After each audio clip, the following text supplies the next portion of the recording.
तो चलिए पीछे क्लास में हम लोग जो पढ़े हैं उसका रिवाज थोड़ा सा 1 मिनट में हो जाए। पीछे पढ़े थे आवेश के बारे में, तो आवेश का कुछ छोटी छोटी बातें आपको याद करना होगा। सबसे पहला, आवेश का एसआई मात्रक एम्पेयर इंटू सेकेंड, या इसको शॉर्ट में कूलाम कहते हैं। दूसरा है कि आवेश का जो सीजिस मात्रक होता है वो होता है स्टेट कूलाम होता है, और आवेश का जो सबसे छोटा मात्रक होता है वो फ्रैंकलिन होता है। आवेश का सबसे बड़ा मात्रक जो होगा वो आपका फेराड होता है। इस तरह से हम आपको बताए थे कि 1 फेराड बराबर 96,500 कूलाम होता है, और 1 कूलाम बराबर 3 गुने 10 के पावर 9 स्टेट कूलाम होता है, या फ्रैंकलिन कह सकते हैं इसको। उसके बाद 1 कूलाम बराबर 6.25 इंटू 10 के पावर 18 इलेक्ट्रॉन होता है। तो आज हम लोग नए टॉपिक की तरफ चलेंगे। इसके बाद एनसीईआरटी में जो पहला टॉपिक है वो है आवेशन, और आवेशन एक प्रक्रिया है, और इसके अंतर्गत हम समझेंगे बात को। तो आवेशन एक प्रक्रिया फिजिक्स में है। ये क्या बतलाता है कि कोई भी उदासीन या निरावेशित वस्तु को आवेशित कैसे किया जाता है, वही एक प्रक्रिया ये बतलाता है। इसका डिफिनेशन सीधे से समझेंगे कि जब कोई वस्तु समान अवस्था में होती है तो उसको आवेशित करने की प्रक्रिया को ही आवेशन कहा जाता है। तो सिंपल है कि जब निरावेशित वस्तु को धनावेशित या ऋणावेशित में बदला जाता है तब इस प्रक्रिया को आवेशन कहा जाता है। आप डिफिनेशन समझ गए होंगे, फिर से सुन लीजिए। जब निरावेशित या उदासीन वस्तु को धनावेशित या ऋणावेशित में बदला जाता है तब इस प्रक्रिया को आवेशन कहा जाता है। और आवेशन की प्रक्रियाएं जो होती है वो 3 तरह की होती है। इन 3 तरह से हम निरावेशित वस्तु को आवेशित कर सकते हैं, जिसमें से पहला जो है आपका घर्षण होता है, नंबर 1 घर्षण, और जो सेकंड जो होगा वो चालन होता है, और जो थर्ड होगा वो प्रेरण होता है। ये 3 विधि है। ये तीनों विधि से आवेशन की प्रक्रिया लागू होती है। तो पहला विधि आप शुरू से समझ रहे हैं। आप फिल्स वैज्ञानिक ने सबसे पहले तय कर दिया कि जब 2 वस्तु को आपस में रगड़ेंगे तो वहां पर आपका आवेश उत्पन्न हो जाता है। तो सिंपल है घर्षण में कि जब 2 वस्तुओं को आपस में रगड़ा जाता है तो रगड़ने के पश्चात जो मुक्त इलेक्ट्रॉन होते हैं वो निकल करके दूसरे वस्तु पर चला जाता है। तब ऐसी स्थिति में पहले वस्तु धनावेशित और दूसरे वस्तु ऋणावेशित में बदल जाता है। तो इस तरह से घर्षण की एक प्रक्रिया हुआ। इसीलिए आवेशन के 3 तरह मेथड होते हैं। पहला घर्षण, और घर्षण की प्रक्रिया सिंपल है कि जब 2 वस्तुओं को आपस में रगड़ेंगे तो रगड़ने के फलस्वरूप जो मुक्त इलेक्ट्रॉन होते हैं वो स्थानांतरण हो जाते हैं। स्थानांतरण होने के बाद ऐसे स्थिति में पहले वस्तु पॉजिटिव चार्ज और दूसरे वस्तु नेगेटिव चार्ज में बदल जाते हैं। सेकेंड है चालन। चालन में क्या प्रोसेस है कि चालन भी आवेशन की दूसरी विधि है, जिसमें कोई भी निरावेशित वस्तु को यदि आवेशित वस्तु में बदला जाता है तो इसमें खासकर धातु यानी कंडक्टर का इस्तेमाल किया जाता है। कोई भी कंडक्टर के माध्यम से वस्तुओं को आवेशित किया जाता है। तो ये 2 तरह सिंपल इसमें डिफिनेशन है। मेन है आपका थर्ड प्रेरण। प्रेरण क्या होता है? तो प्रेरण की बिना स्पर्श किए किसी भी निरावेशित वस्तु को जब आवेशित किया जाता है तब ऐसी प्रक्रिया को प्रेरण कहा जाता है। इसमें कोई भी वस्तु को हम इसमें रखेंगे नहीं, बिना स्पर्श किए हम इसको बदलने का प्रयास करेंगे, चाहे धनावेश में या फिर ऋणावेश में। सबसे पहले इसका 2 प्रयोग आता है, 2 प्रयोग को देखेंगे तो हम समझ जाएंगे कि प्रेरण क्या होता है। पहला प्रयोग आप समझिएगा। आवेशन का जो तीसरा है वो चीज आप समझ लीजिए क्या होता है। तो आवेशन का जो तीसरा पॉइंट है वो है प्रेरण। तो प्रेरण आपका हेडिंग बना देते हैं और समझिएगा। सबसे पहले आप 2 तरह का कंडक्टर लीजिए और दोनों कंडक्टर को आपस में टच कर दीजिए। इस तरीका से टच कर दीजिए। और आपको याद होगा कि कोई भी धातु या वस्तु समान अवस्था में उदासीन होता है। इलेक्ट्रॉन के सिद्धांत में बताए थे उदासीन होता है क्योंकि उसके पास इलेक्ट्रॉन की संख्या और प्रोटॉन की संख्या आपस में समान होती है। तो इसको हम मान लेते हैं ए और इसको मान लेते हैं बी। ऐसे स्थिति में ये दोनों वस्तुओं को यहाँ पर ले लिया जाता है। पहला ए है और दूसरा बी है, और इस अगर इलेक्ट्रॉन के सिद्धांत से समझा जाए तो इसमें दोनों आपस में बराबर होंगे, इलेक्ट्रॉन और प्रोटॉन। तो आप इसमें भर सकते हैं, इसे plus minus plus minus plus minus इस तरीका से सब में भरना होगा। तो ठीक उसी तरह बी वाले में भी इस तरीका से भर देंगे। प्रेरण क्या होता है आप समझ जाइए। प्रेरण किसी भी वस्तु को बिना स्पर्श किए उसको आवेशित करना ही प्रेरण कहलाता है। यानी कि इसमें हम ले रहे हैं P बराबर E। ए में वस्तु में भी है P बराबर E और बी में भी है P बराबर E। P माने पॉजिटिव चार्ज और E माने नेगेटिव चार्ज। ये दो तरह के हैं इसमें। तो सबसे पहले प्रेरण क्या के प्रयोग समझिएगा। दो वस्तु लिए A और B लिए, दोनों वस्तु को एक दूसरे के संपर्क में रख दिए। रखने के बाद इसके नजदीक कोई एक चालक लाया जाता है। मान लीजिए हम चालक जो लाए वो धनात्मक चालक लाए। धनात्मक मतलब ये ऐसा कंडक्टर है जो पॉजिटिव है, एक छड़ लाए, पॉजिटिव छड़ लाए। अब पॉजिटिव छड़ लाने के बाद इसके नजदीक रखे, बिना स्पर्श किए दो वस्तु हम लिए हैं, दोनों समान अवस्था में अभी उदासीन है। अभी जस्ट ये उदासीन है, उदासीन इट मीन्स P बराबर E होता है।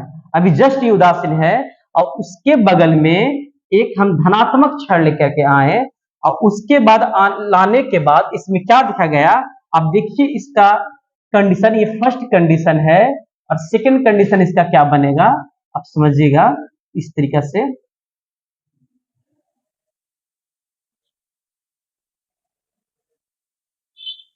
तो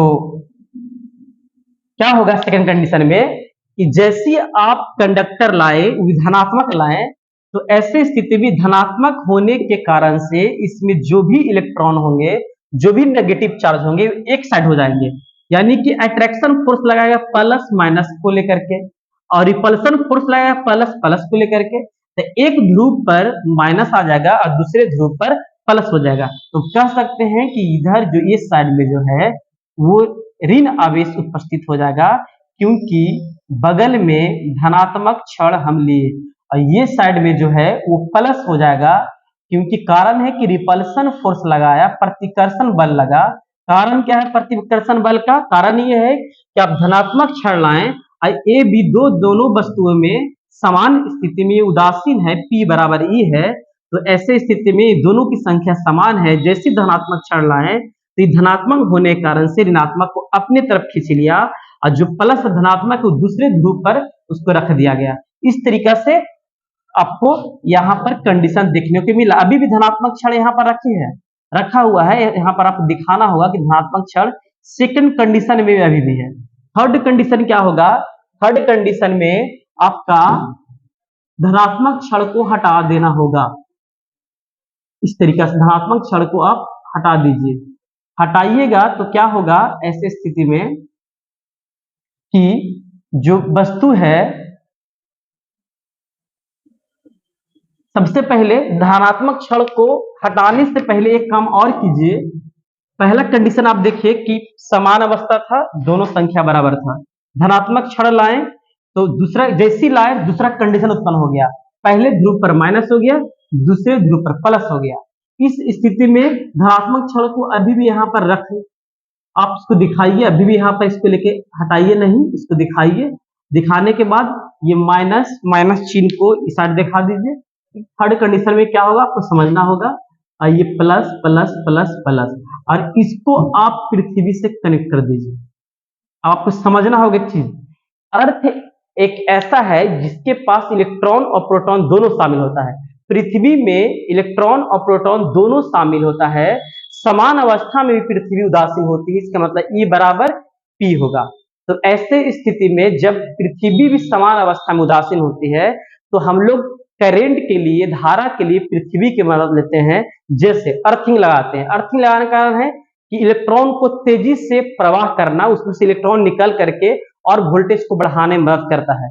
तो कारण क्या है कि थर्ड कंडीशन में पहले तरफ माइनस है और दूसरे तरफ प्लस है। तो ऐसे स्थिति में क्या होगा कि यहां से जो है वो इलेक्ट्रॉन पृथ्वी के अंदर से इलेक्ट्रॉन निकलते जाएगा। इलेक्ट्रॉन क्यों निकल रहा है आप समझिए। दूसरे तरफ जो प्लस है वो हर हालत में इलेक्ट्रॉन चाहेगा। कारण क्या है, हम बताए थे इलेक्ट्रॉन के सिद्धांत में कि जितना प्लस होता है उतना माइनस होना चाहिए। आवेश के संरक्षण के सिद्धांत जस्ट इसके आगे पढ़ेंगे, उसमें हम आपको बताएंगे। तो इसका मतलब कि जितना इस साइड प्लस होगा उतना ही इलेक्ट्रॉन पृथ्वी के अंदर से खींचने का प्रयास करेगा। तो जैसे खींचेगा तो इलेक्ट्रॉन जस्ट इसके पास आएगा। और आपको पता है इलेक्ट्रॉन के सिद्धांत से कि जब इलेक्ट्रॉन और प्रोटॉन आपस में बराबर हो जाए तो एक दूसरे को निरस्त कर देता है। तो यहाँ पर जितने तरह का भी प्लस होगा वो सब इलेक्ट्रॉन से कट जाएगा। अब कटने के बाद आपका जो थर्ड कंडीशन है, थर्ड कंडीशन में यही बनेगा, आपका फोर्थ कंडीशन में यही बनेगा कि आप ऐसे बना दीजिए और पूरे पर माइनस हो जाएगा, पूरे पर प्रसार माइनस का हो जाएगा, पूरा माइनस फैल जाएगा। कारण क्या है, कारण जो पृथ्वी से आप कनेक्ट किए थे उसके कारण से जो पॉजिटिव चार्ज है वो नष्ट हो गया इलेक्ट्रॉन को लेकर के, और अंततः जो धनात्मक क्षण लिए थे उसको आप हटा दीजिए। तो ऐसे स्थिति में फोर्थ कंडीशन हम आपको दिखा। पहला कंडीशन कि समान अवस्था में वस्तु लिए, दूसरा कंडीशन है कि यहीं पर जस्ट आप धनात्मक क्षण लिए, और धनात्मक क्षण लेने के बाद क्या हुआ कि एक तरफ ऋण आवेश हो गया, दूसरे तरफ धन आवेश हो गया। फिर उसके बाद थर्ड कंडीशन में बी वाली जो वस्तु है उसको पृथ्वी से कनेक्ट कर दिए। यहाँ पर कनेक्ट इसलिए किए क्योंकि ये प्लस है जो इलेक्ट्रॉन को लेकर के ग्रहण करके एक दूसरे को काट देगा, और काटने के बाद पूरे वस्तु पर माइनस आवेश आ जाएगा, और तब जा करके आप क्षण को हटा लीजिए तो किस में बदल गया, माइनस बदल गया। इसका मतलब कि प्रेरण यही कहता है बिना किसी वस्तु को स्पर्श किए उसको धन आवेश या ऋण आवेश में बदल देते हैं, तब इस प्रक्रिया को प्रेरण कहा जाता है। तो आवेशन के तीन प्रकार होता है। पहला बताए घर्षण, दूसरा बताए चालन। तो घर्षण और चालन सिंपल मेथड है। घर्षण में दो वस्तु कर रगड़िएगा तो जो मुक्त इलेक्ट्रॉन होते हैं वो निकल जाते हैं, और चालन में है कि जब दो वस्तु को या किसी भी वस्तु को यदि आप आवेशित करना चाहते हैं तब ऐसे स्थिति में क्या होगा कि आपका दोनों वस्तु एक धन आवेश एक ऋण आवेश हो जाएगा जब धातु का प्रयोग कीजिएगा तब। तीसरा प्रेरण है। प्रेरण हमको बताएं कि इसमें बिना स्पर्श किए बिना छुए किसी वस्तु को आपको आवेशित या धन आवेश या ऋण आवेश करना ही आवेशन कहलाता है, यानी प्रेरण का ये सिद्धांत है। तो प्रेरण हम उम्मीद करते हैं कि प्रेरण समझ में आ गया होगा। प्रेरण बिना स्पर्श किए वस्तु को धनावेशित या ऋणावेशित। तो पहला प्रयोग यही हुआ कि दो गोलियां आपका वस्तु और दोनों एक दूसरे कनेक्ट कर दिए, और इस तरीका से हम जाकर के माइनस बदल दिए। अगर आप प्रयोग दूसरा देखना चाहते हैं तो प्रयोग इसी को हम बना देते हैं दूसरा। क्या कीजिए, यहाँ पर कुछ नहीं ऋणात्मक क्षण कर दीजिए, यहाँ पर ऋणात्मक क्षण ले लीजिए। तब यहाँ पर क्या होगा, सेकंड कंडीशन में जितने भी माइनस है सब प्लस में बदल जाएंगे, सब प्लस हो जाएंगे। तो एक तरफ प्लस हो गया और दूसरे तरफ सब क्या हो जाएगा, माइनस का। कारण क्या है, क्योंकि क्षण जो है आप ऋणात्मक लिए, ऋणात्मक रहने के कारण से प्लस को अपनी तरफ अट्रैक्टिव कर लेगा, और दूसरे तरफ जो है वो सब के सब माइनस हो जाएगा। इस तरीका से माइनस हो जाएगा। तो माइनस होने के कारण से एक अलग ध्रुव बन गया, ये अलग ध्रुव बन गया। फिर थर्ड कंडीशन है, इसको पृथ्वी से कनेक्ट कीजिए। तो बी पर कैसा चार्ज आ गया था, माइनस आ गया था। देखिए इस तरीका से माइनस आ गया, और यहाँ पर तो ऑलरेडी पहले से प्लस इसलिए है क्योंकि जो क्षण है वो ऋणात्मक है।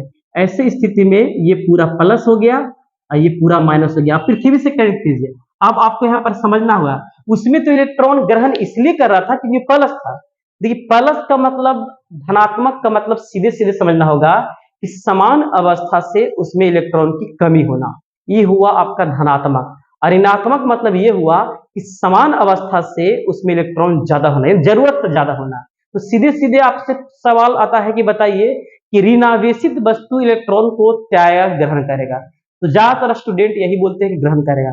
नहीं, ऋणावेशित मतलब ऑलरेडी पहले से इलेक्ट्रॉन ज्यादा उसके पास है समान अवस्था से। तो ऋणावेशित वस्तुएं इलेक्ट्रॉन को त्यागने का काम करते हैं। कारण क्या है कि ऋणावेशित जो है वो अपने मूल अवस्था में आना चाहता है, परमाणु बनना चाहता है। इसका मतलब वो इलेक्ट्रॉन को त्यागने का काम करेगा।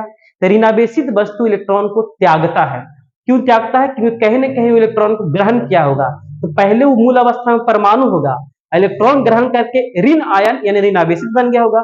तो ऋणावेशित वस्तु अपने मूल अवस्था अर्थात परमाणु में आने के लिए इलेक्ट्रॉन को त्यागने का काम करेगा, जबकि धनात्मक वस्तु या धन आयन अपने मूल अवस्था परमाणु में आने के लिए इलेक्ट्रॉन को ग्रहण करेगा। जबकि अगर आपसे ये पूछा जाए कि धातु इलेक्ट्रॉन को क्या करते हैं, तो धातु जो इलेक्ट्रॉन को है वो त्यागने का काम करते हैं, जबकि अधातु इलेक्ट्रॉन को ग्रहण करने का काम करते हैं। लेकिन जैसे आपको पूछा जाए कि ऋणावेशित वस्तु क्या करता है, तो समझिए ऋणावेशित पहले से वो कर्ज लिए हुए है, तो जितना कर्ज लिया उतना लौटाना चाहेगा। इसका मतलब मूल अवस्था में आकर के वो वस्तु परमाणु में जब बदलना चाहेगा तो ऑफकोर्स एक इलेक्ट्रॉन को त्यागने का काम करेगा ऋणावेशित वस्तु। और धनावेशित वस्तु है जो इलेक्ट्रॉन को ग्रहण करके अपने मूल अवस्था में आना चाहेगा। तो वही पिछला वाला प्रोसेस बताए थे, ये पूरा के पूरा ऋणात्मक इसलिए हुआ था क्योंकि पॉजिटिव चार्ज को काटने का काम इसलिए किया क्योंकि जितना पॉजिटिव चार्ज में इलेक्ट्रॉन है, आप समझिए उतना वो इलेक्ट्रॉन और लाना चाहता है। कारण क्या है, पृथ्वी के अंदर से अगर मान लिया जाए 100 प्लस है तो 100 माइनस 100 इलेक्ट्रॉन को अपने अंदर ग्रहण करना चाहेगा। हर प्लस चाहेगा कि हम मूल अवस्था में आए, परमाणु अवस्था में आए, इसीलिए वहां पर इलेक्ट्रॉन को ग्रहण किया था प्लस, क्योंकि वो इलेक्ट्रॉन को त्याग चुका था। इसीलिए ये इलेक्ट्रॉन को ग्रहण करने के बाद हर प्लस एक दूसरे को काट दिया क्योंकि सब बराबर बराबर हो गया। ठीक यहाँ पर आप देखिए कि ऋणावेशित वस्तु हो गया, इसका मतलब ऑफकोर्स है कि इसमें जो है इलेक्ट्रॉन समान अवस्था से ज्यादा है, तब ऐसी स्थिति में पृथ्वी इलेक्ट्रॉन को खींचने का काम करेगा। यानी कि सीधा सीधी बात है कि ये जो माइनस को है ये पृथ्वी खींच लेगा। कारण क्या है, क्योंकि इसमें जरूरत से ज्यादा इलेक्ट्रॉन, उसमें ग्रहण किया था प्लस, लेकिन इसमें इलेक्ट्रॉन को खींचने का काम करेगा पृथ्वी क्योंकि इसके पास जरूरत से ज्यादा है। और जैसे खींचेगा तो ऐसे स्थिति में ये क्या करेगा कि सब इलेक्ट्रॉन निकल के पृथ्वी में चला जाएगा और यहाँ पर खाली हो जाएगा, तब ये पूरा प्रोसेस जो है ये प्लस हो जाएगा। तो इस अवस्था में दो ही प्रयोग होता है कि आप प्रेरण के द्वारा किसी भी वस्तु को धनावेशित या ऋणावेशित में बदल सकते हैं। तो दो प्रयोग हमने बताया आपको, पहला ऋणावेशित किए, दूसरा धनावेशित किए।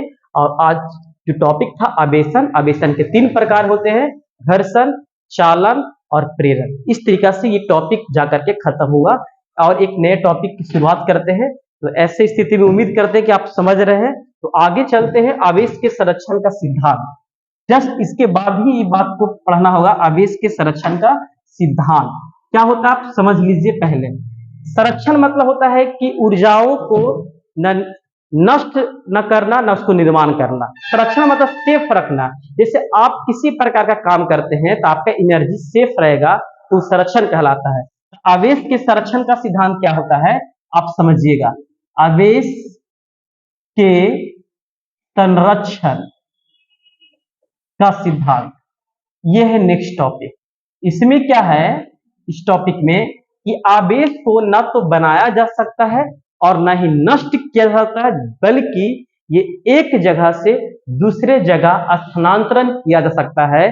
तब इस प्रक्रिया को आवेश के संरक्षण का सिद्धांत कहा जाता है। इसका मतलब आवेश को ना आप निर्माण कर सकते हैं और न ही नष्ट कर सकते हैं, जबकि एक वस्तु से दूसरे वस्तु में स्थानांतरण कर सकते हैं, ट्रांसफर कर सकते हैं। तब ये सिद्धांत ही आवेश के संरक्षण का सिद्धांत कहलाता है। आप ऐसे लिख सकते हैं। क्या है सिद्धांत समझिएगा। कोई भी वस्तु जब आवेशित होता है तो आवेशित होने से पूर्व उसके पास इलेक्ट्रॉन और प्रोटॉन के बीजगणितीय योग 0 के बराबर होता है।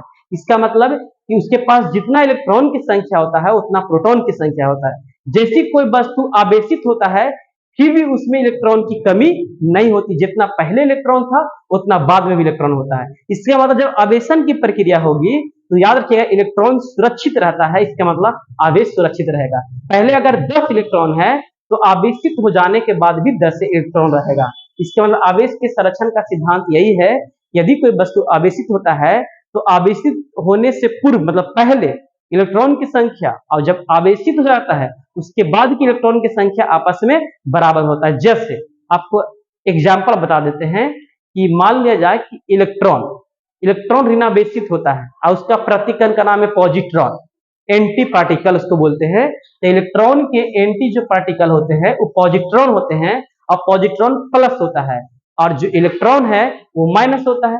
अब बताइए कि ये जब पूर्व अवस्था में दोनों के एक साथ लाया जाए, सम्मिलित किया जाए, तो ऐसे स्थिति में एक दूसरे को नष्ट करके 0 बना देगा। इसका मतलब कि आपको ई जो है आपका इलेक्ट्रॉन है,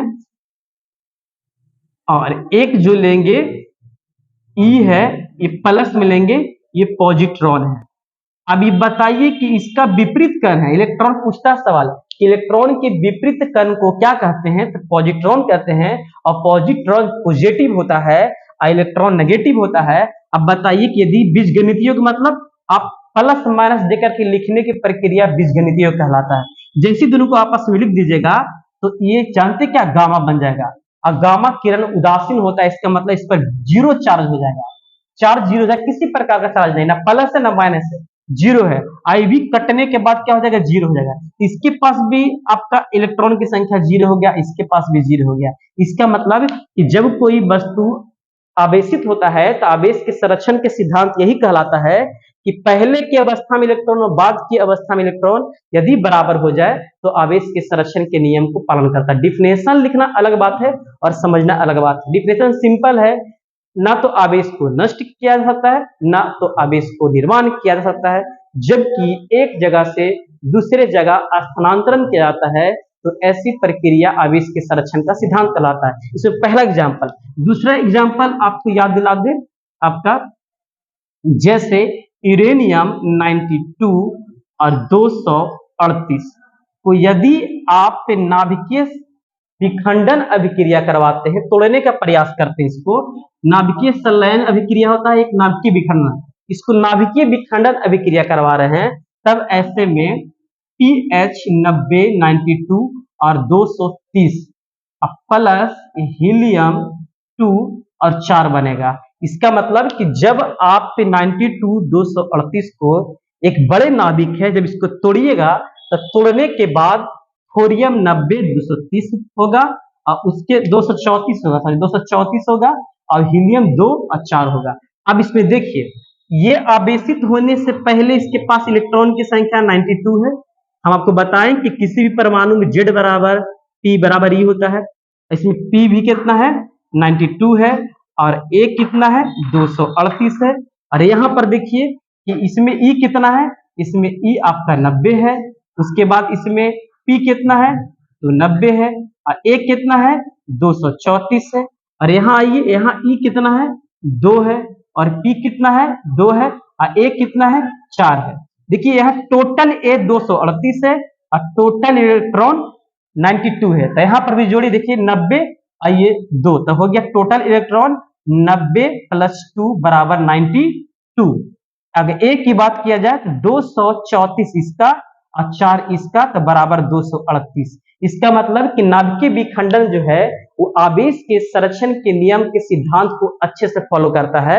इसका मतलब नाभिकीय विखंडन जो अभिक्रिया है, इसमें आप देखिए कि पहले जितना इलेक्ट्रॉन था बाद में उतना ही इलेक्ट्रॉन है 92, पहले जितना द्रव्यमान था बाद में भी उतना ही द्रव्यमान है। तो ये आवेशित हो जाने के बाद भी ये अपने इलेक्ट्रॉन को बनाए रखता है, तो कहा जा सकता है कि इसको आवेश के संरक्षण का सिद्धांत। तो आवेश के संरक्षण का सिद्धांत यही है, आप इसको जरूर एग्जाम्पल के तौर पर लिखेंगे दोनों को। तो आवेश के संरक्षण मतलब सीधे सीधे है कि एनर्जी को स्टोर करके रखना, एनर्जी को आप नहीं बना सकते हैं और नहीं नष्ट कर सकते हैं। ठीक इसी बेस पर आवेश का भी तर्क रखा गया कि आवेश को ना तो बना सकते हैं और न ही आप इसको नष्ट कर सकते हैं, जबकि एक जगह से दूसरे जगह ट्रांसफर कर सकते हैं, तभी इस प्रक्रिया के आवेश के संरक्षण का सिद्धांत कहलाता है। तो हमने आज 2 टॉपिक पढ़ा, आवेशन और उसके बाद आवेश के संरक्षण के सिद्धांत।